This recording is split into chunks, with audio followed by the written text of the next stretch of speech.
Oh, so sino namang character mo ngayon? Character? Oo, sino ka ngayon? Let's think about it. Ay, Ang aking pangalan ay Maria Luisa Plaza. wow, isa kang plaza. Dahil napakaganda. Ah, ikaw naman ang kasama niyang ginoong? Ako naman ay si Antonio Luis Juan II. Mas maganda sa babaeng ito. So, siya si Antonia. Antonia ang kanyang ngalan. Iyan nga ba ang ngalan mo, iho? Ano ba sa tingin Paumanhin. mo, Iha? Lumabas ang aking pagka Maria Luisa Plaza. So, hindi kasi Maria Luisa Plaza. Ito na, Ikaw si babalik na siya. Maria Luisa Plaza. Pabalik kasi Maria Luisa Plaza. Wait nga, bago nga yan. Wait, pakinggan mo muna to. So, tas sabi mo sa akin kung okay na yung tunog niya. Kasi ang tagal ko nang tinatry edit to eh. So, tingnan natin. Oh my God. Ano nangyari sa akin? Bakit ako sumasayaw? Oo. Higa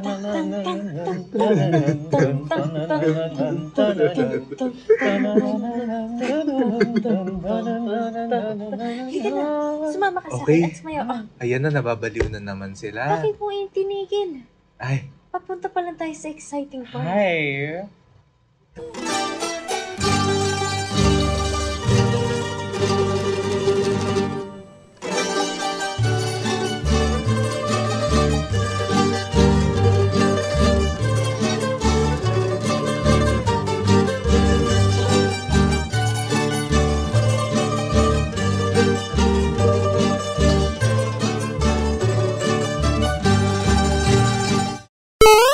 ano ang exciting part?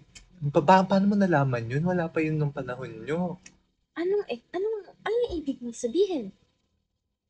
Ano nga ba ang iyong lahi? Ako ay Pilipino. Pilipino. Ikaw ay isang Pilipino. Puro ang dugo mo? Tama. Ikaw? Ako ay isang Filipino. Filipino. May accent lang. So, galing province. Oo. Grabe. Aware pala kayo sa mga Ano yun? trends. Sino nagsabi nun? So, for this episode, hi everyone. So, balik na naman kami. Yung dating Hot Maria Clara, siya na ngayon si... Maria Luisa Plaza. At yung dating Juanito, siya na si... Antonio Luis Juan. So, they're back The again. The second. The second. So, we're back again for the last episode of What If Pepe Talks. Pepe Talks. Pepe Talks. Okay, tama na. Baka ma-copyright na tayo din. Okay. Napagaganda. Oo. So, di ba parang nung unang nagpunta kayo dito, tinanong ko ano kaya yung mangyayari? Hindi, tinanong mo sila Maria Clara. Oo nga. Sila. Oo. Tinanong ko sila kung ano kaya if mas nabuhay na matagal si Rizal. Ay, palang ganun naman palang yung mga tinanong. Oo, ngayon naman, hindi na siya tanong. Oh. Pero, Nahihirapan kami? hindi naman. Parang, quiz? hindi, parang, Anong quiz? pag-usapan lang natin yung unpublished aspects ng buhay ni Rizal. Yung mga hindi natin naaaral talaga sa eskwela. Alam mo yun, yung parang kailangan mo talagang i-search para malaman mo na, yes, sir. Nangyari pala ito kay Rizal. Parang, hindi lang pala siya, alam mo yun, hindi lang pala siya taong nasa likod ng piso. Hindi lang rin siya yung tao na nasa likod ng papel, na naghahawak ng kanyang panulat. Oo.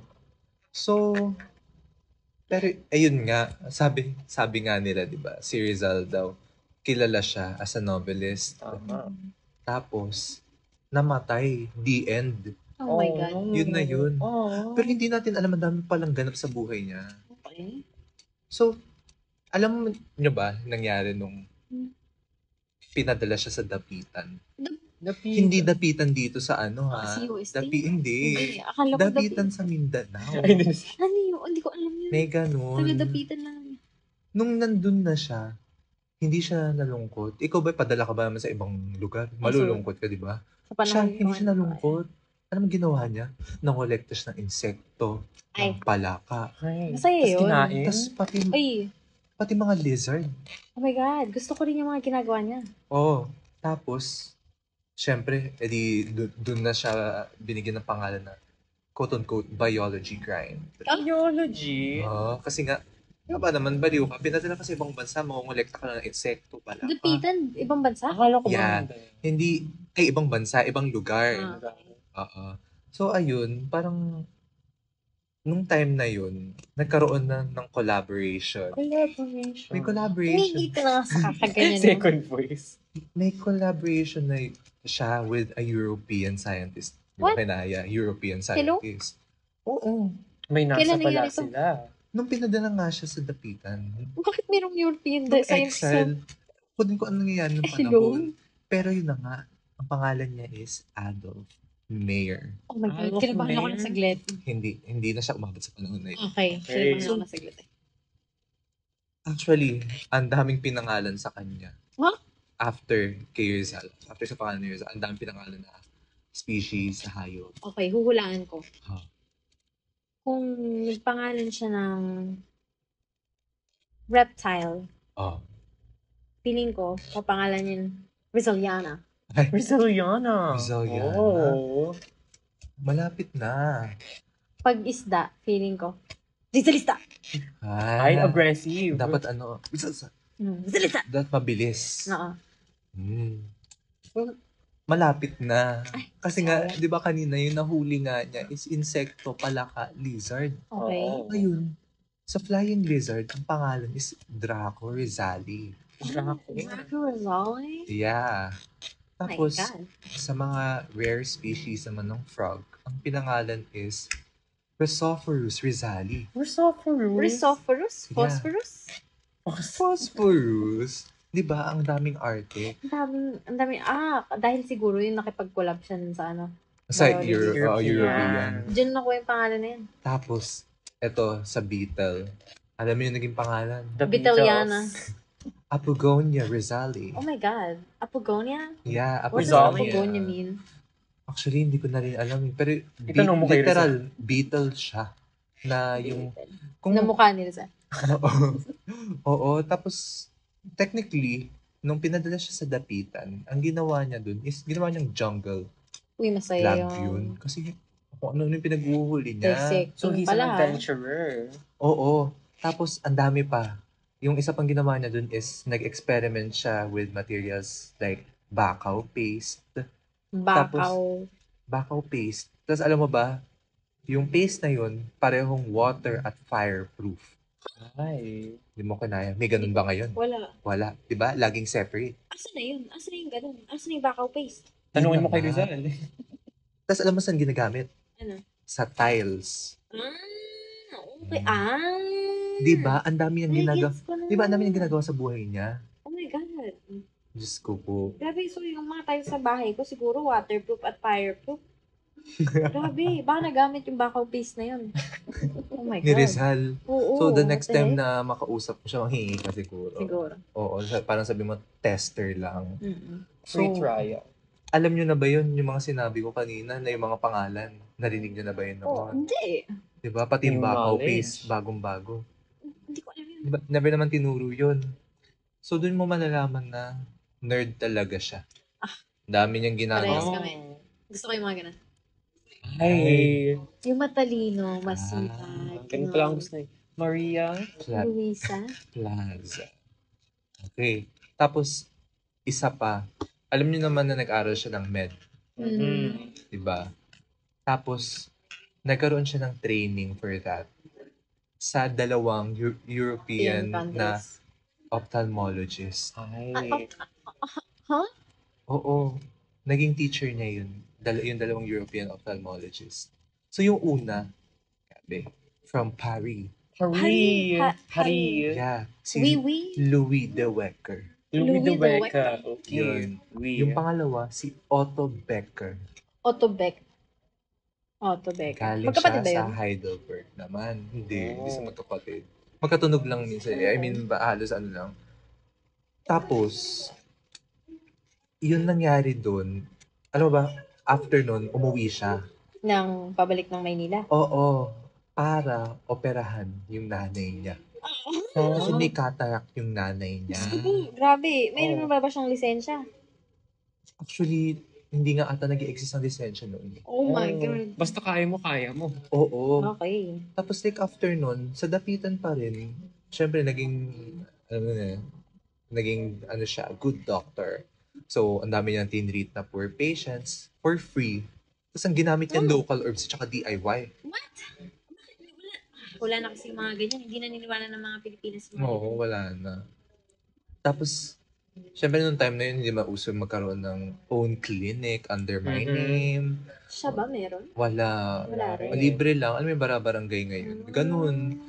So, bumibisita yung mga taong may sakit sa bahay nila. Oo. Tapos parang kung ano yung natutunan niya, yun lang yung Ginagawa. ginagawa Tapos gumagana niya. naman. Oo. Oh my God. Tapos yung notebooks niya, like if isa-search mo ngayon, like makikita mo dun yung full patient records, yung herbal Ay, prescriptions. responsible. 'Di ba? At saka yung colonial healthcare. So sa kanya kasi yung Iba pa medicine, hindi siya something na would be seen as for profit. So sabi niya it's a way to empower. Kind heart talaga. Mm. Kindred spirit. Kindred Oo. spirit. So grabe siya 'di ba? Mhm. With a beautiful heart. Grabe talaga. Ay nako. So ano na pag-usapan natin? Biology freak siya. Freak. A Biology nerd. grinder, nerd. Tapos, yung sa med pa niya. Kaya ang dami na. Ang dami niyang Ang ganap. dami na nun. Grabe, mas madami pa siyang nagawa sa entire buhay niya kaysa. Tapos, di ba ngayon, ang alam lang natin sa kanya is Nolimi at saka Elfie. Yun lang, yun lang. Yun lang, di ba? Ang basic Ang knowledge. dami. Mas Alam mo ba, madami. There's more to learn. There's more to him. Isa sa pinaka-powerful na libro niya or sa literary work niya is yung Successos de la Isla Filipina. Parang narinig ko na ata to. Oo, no, yung book na yun, parang very quick, lang, summary. Parang ginawa yun, sinulat noong 1609 ng isang Spanish official. Mhm. So, ang pangalan nun is si Antonio de Morga. Ay, Ay, pangalan mo? pinsan ko. Kapangalan mo. Tapos, basically, it's a colonial diary on Filipino life from 1493 to So, 1603. diary to nung Antonio de Oo. Morga. 'Di ba? Spaniard siya, pero ang diary niya tungkol doon sa Filipino life. So they were really interested in us rin. Mhm. Oo. Tapos, alam mo, nung binasa yun ni Rizal, parang hindi lang niya binasa yun. Challenge niya yung mga statements doon. So, Challenge. Ano bang mga statements doon? ang dami. Actually, nag-annotate siya doon kasi nga, yung ginawa ni Morga, parang in-erase niya or parang tinwist niya yung Filipino culture. Ay? Oo. Sabi Kapal. ni Rizal, we had art, trade, and laws before colonizers came. We weren't primitive. Which is totoo. Bago pa man sila dumating, Meron naman talaga tayong sarili meron natin. na. Ano eh. Ginawa lang nila. Ano ba? Ang sauce. Parang in-implement lang nila Na yung yung mga culture sa kanila. nila. Tapos Oo. sinasabi nila, wala talaga sila kasi Kawawa kaya nga namin naman. nilagay ito kasi Oo. Wala silang Kaya nga ganyan. bago pa sila dumating, nauso na sa atin yung datu. kaya nga. Ganun. Kung alam siguro iniisip ko, kung wala sila, kung wala yung Spaniards, baka, We had our own. baka we were so in touch with our culture. Yeah. It's such, we're so, oh my God, we would have been so privileged to know how our Our culture roots. works. Totoo. Tapos, isa pa dun is ginamit niya yung history to restore Filipino dignity. Kasi, maliban dun sa alam natin Noli, sa Elfili, gumawa din siya ng poems in both Tagalog and Alam ko Spanish. yung yung babahong isda. Ay, Ay. yun pa nga. Ang dami niyang ginawa. Tapos isa sa pinakasikat niya na gawa is Makamisa. Hindi ko alam. At saka alam mo pa isa pa. Ang alam niyang lengguwahe is over 20. Ang dami. Marami. Alam ko yun, madami yun. Oo. Kasi nga sabi nga natin kanina, yung writing niya, hindi lang yun hobby. Mahilig talaga siya. Oo, ginamit niya yun as his personal weapon Mhm. for resistance. Tapos, Ano pa ba yung pwede kong sabihin na hindi nyo pa alam? Um, Grabe, kaira natin si Rizal, pero wala tayong gantong Oo alam. nga eh. oo. Yung La Antonio, Liga Filipina. Narinig nyo na ba yun? I think narinig ko na yun. Oo. So, di ba sabi nga natin, hindi niya sinuportahan yung armed rebellion. Oo. So instead, dun siya sa peaceful reform movement. So parang nagsusulat sila about the current situation in the Philippines. Mhm. Tapos sinasamahan siya ng different European intellectuals. Mhm. Tapos may scholars pa. Wow. Katulad ni Dami. Ferdinand Blumentritt. Kala ko Ferdinand yung Ferdinand yan. Kinabahan ako ah. Ay. Tapos Pero mo yan. alam mo ba, si Rizal, siya yung pinakaunang cultural ambassador ng Pilipinas. So Ambassador. basically, Kasi, di ba, nung panahon nila, ang daming, nakikipagkera, violente. Si Rizal, nagstay siya sa writing, teaching, organizing, very demure. Very pacifist. wow, Tas- big word. Pacifist. So, sa kanya kasi, it's strategy over savagery. I'm a savage. Yeah. Grabe na tayo ang ating Maria Luisa. Ay, demure dapat pala. Sorry. Paumanhin. Okay. So, may isa lang din uli akong tanong. Since lagi kong ginagawa ito, nagtatanong ako sa mga... Pati kila, Oo. Maria kila Clara. Clara. Oo, At nagtanong saka ako. kay Juanito Alfonso de la Oo, Cruz. ang haba ng sagot nila. So, sa inyo, siguro na lang, iklian nyo, pero something very powerful. Okay, okay. Very appealing. Okay. Okay. So, sa tingin nyo, based sa mga sinabi ko tungkol sa medical practice ni Rizal, ano yung naging impact nun when it comes sa philosophy ng service at saka ng equity? Equity? Bakit may ano dito? Equity. Equity as Sorry, in, sorry, yung okay. pagkakapantay-pantay. Okay, equal. Equality. Kinabahan ako ng konti eh. Equity kasi, di ba? So, ang tanong mo ulit, paulit ah.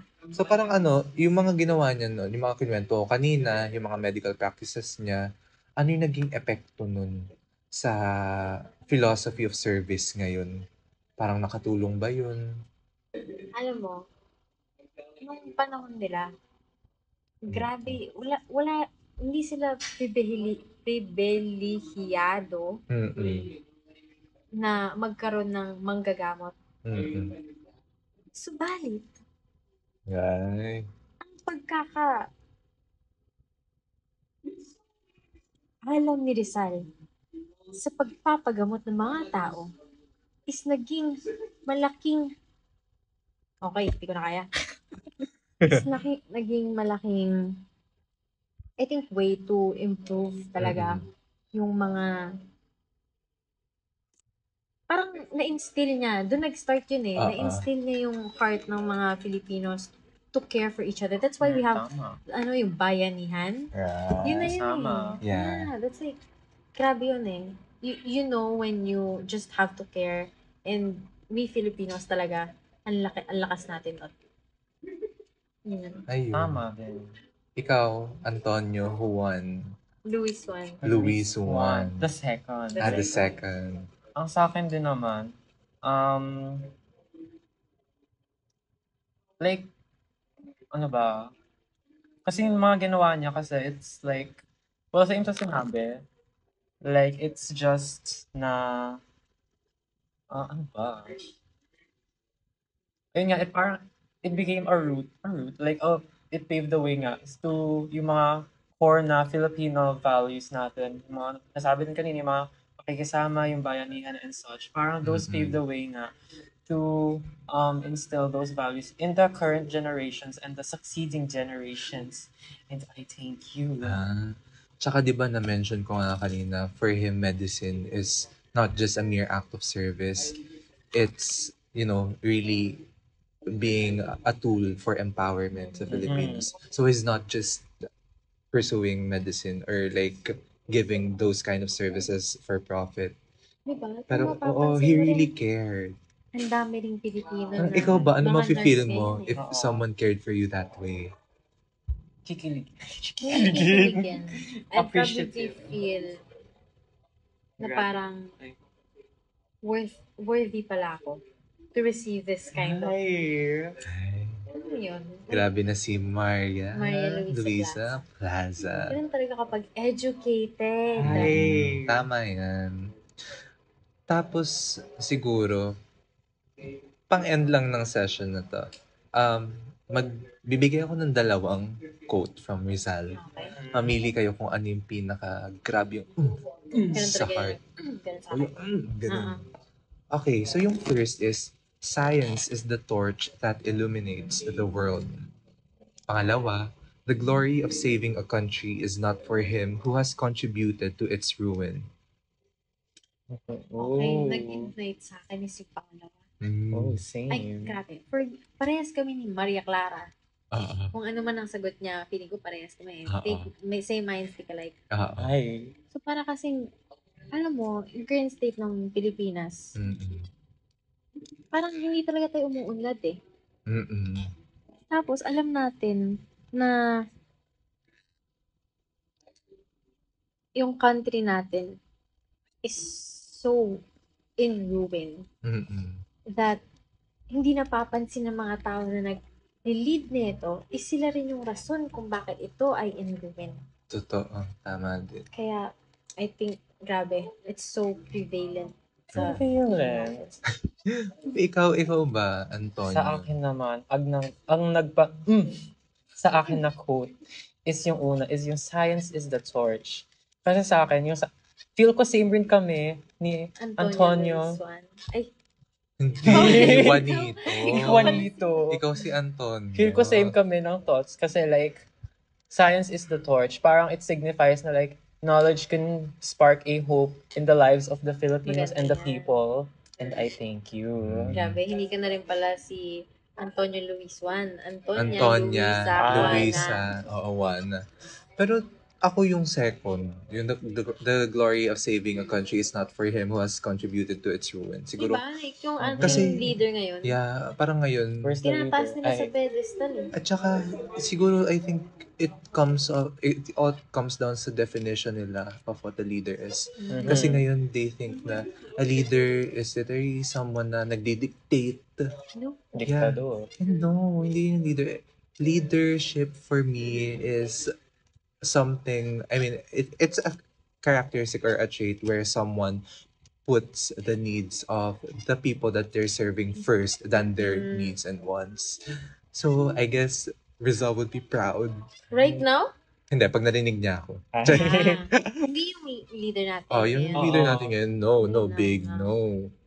Hindi yung mag-proud dyan. So, ayun lang naman, I guess, for this Oh. session. Oh, pwede na kayo bumalik sa totoong persona nyo. Persona. Oh. Hindi, kailangan ko nang aminin sa inyo. Oh. Ikaw si Jose Rizal. Ay. Siya yung anak ni Jose Rizal. Ako, ay taga-Encantadia rin. Sabi na nga ba? Napapansin ko sa iyong wangis at sa iyong Nakikita mo ba? Oo, nakikita ko. Sino ang nakikita mo sa akin? Ang nakikita ko sa iyo siguro siguro na. Gurna? Bakit si Gurna? Sa lahat na lang si Gurna pa. Patay na rin yan eh. Tapos gugustuhin ko pa maging si Imaw. Yung Gurna. Oh, ikaw ba, Antonio? Or Ay. shall I say Juanito? Juanito. You shall say, Antonio or Juanita. Juanita. Call me however you like. Like. So, ayun. Ano namang, okay naman sa inyo yung topic ngayon. Like, ang dami nyo ba na-realize na, Very Yeah, new, very grabe. fresh. Nakaka-ignite ng flame sa puso. at saka parang siyang torch. Oo. Illuminating. Illuminating. So, I guess yun lang. I really hope na madami kayo natutunang bago when it comes to Rizal. Kasi, I mean, definitely mga sinabi ko ngayon, hindi enclosed dun lahat about Rizal. Ang dami pa, as in, sobrang dami pa. And I hope in the next few episodes, if we do have next few episodes, Parang gugustuhin natin ni Maria Clara na wala na. oh, at saka siguro, I really hope na next time, history would hit different na. I know. Sana, Ah. at least may Shout nagbago out na. sa leaders. Tsaka I really hope na everybody stays woke, stays curious, Oh. and remember Stays- na heroes Okay, aren't ganito just ah. statues. Dapat we shouldn't be educated. I want us to be curious, to be, Right. Curious. like, yung parang instead of being educated, hindi lang Yes. educated. Kasi kapag educated, ito na yun eh. You're It's that- stagnant Oo. eh. Oo. Gusto ko yung patuloy kang makaalam ng mga informasyon, kung ano mga gusto mo. Oo. So, It's to really, thrive. yun talaga yung kailangan natin ngayon eh. Tsaka, ang dami pang stories na naghihintay para maibahagi. So, I really hope that everybody learned a lot from this podcast. Bye! Abisala Eshma. Wow. Yeah.